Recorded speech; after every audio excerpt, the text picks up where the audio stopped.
Hi guys, kamusta kayo? Ako nga pala si Aldrin, ang inyong lingkod. Welcome sa channel ko dito sa Lazada Nautics. Ngayong araw na to mga guys, meron akong bagong item na galing sa Lazada. Pinili ko to sa Game Extreme. At ito yung pinakabagong trending ngayon na game console. Tinatawag itong Anbernic. So sa mga hindi nakakalap kung ano yung Anbernic, ito yung retro games na emulator na dinesign para sa mga nostalgic games, no? Like galing sa Game Boy, Game Boy Advance, Nintendo, Family Computer, PSP, PS1. So hindi tayo magtatagal, pakita natin to, unbox na natin to.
So ngayon, tapos na natin i-unbox yung Anbernic natin na console. So this time pakita naman natin kung ano yung mga emulator na nakapackage dito sa loob mismo ng ano natin, Anbernic. So ulitin ko, meron siyang 64 gig na package na memory card na nandun sa loob mismo yung mga games. And meron din siyang 16 gig na para sa software. So dalawa actually dalawa yung memory card na included. So first, ito meron siyang vertical arcade. Ayan, vertical arcade. Meron ding ano to, mami, ano ba yan? Nakik ko. Tapos meron din siyang Final Born, kung tawagin, Final Born. Ayan, marami din siyang games. Tapos Wonders One Color. Ayan. Meron din siyang Capcom na Capcom System 1, Capcom System 2, Capcom System 3. Tapos MSX. Ayan. PC Engine. Okay. Nintendo. Tapos Game Boy, Super Nintendo, ang daming emulator. Nintendo 64, Game Boy Color, Game Boy Advance, Nintendo DS, open board, dami siya, sobra. Kasi ito, dito siya games, hindi games to. Ayun, may Sega, kasi ito may settings, tapos after nyan may Sega Master System pa. Sobrang daming games talaga. Dreamcast, ito sa Dreamcast gusto ko yung mga games dito. Capcom, yan. Tapos Neo Geo, ito gusto ko tong King of Fighters na 2003. PlayStation, yan. Dami din, Capcom, Guilty Gear, Samurai. PSP. Okay. Actually guys, yung ibang games dito like sa natin, PSP, tapos yung games natin sa PlayStation 1, yung iba doon ako na mismo ang nag-download.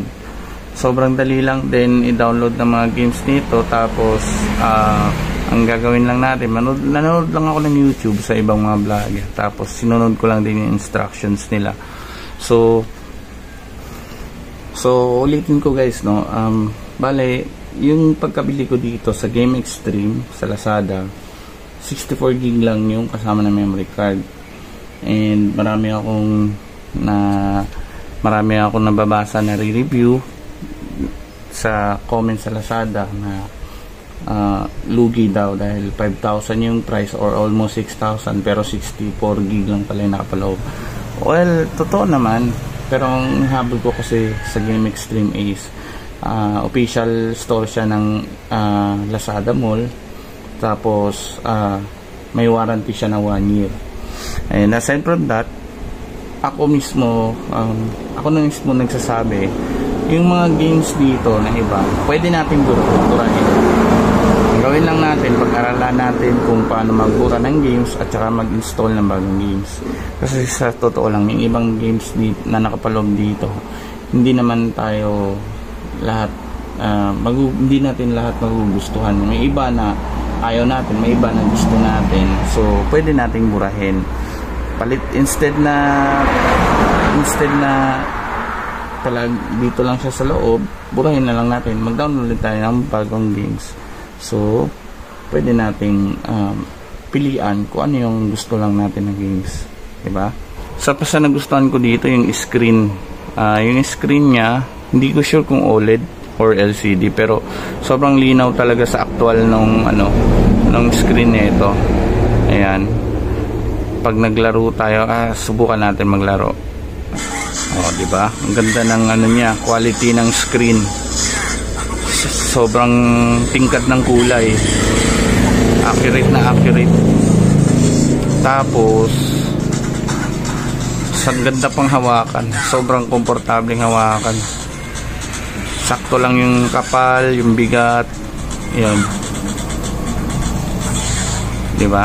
Nakakapag-adukin ako. May isang version nito guys, pero yung isang version nito yung nauna, yung XX Anbernic RG35XX. Siya, wala siyang dito, wala siyang analog, dito lang. So dito kasi mas madaling mag-adukin. Nakikita nyo, ang sarap mag-adukin, tsaka uppercut dito. Ayan, yung helicopter kick.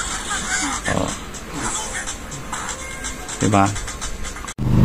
Isa pa sa nagustuhan ko dito guys is yung nito, ports. Kasi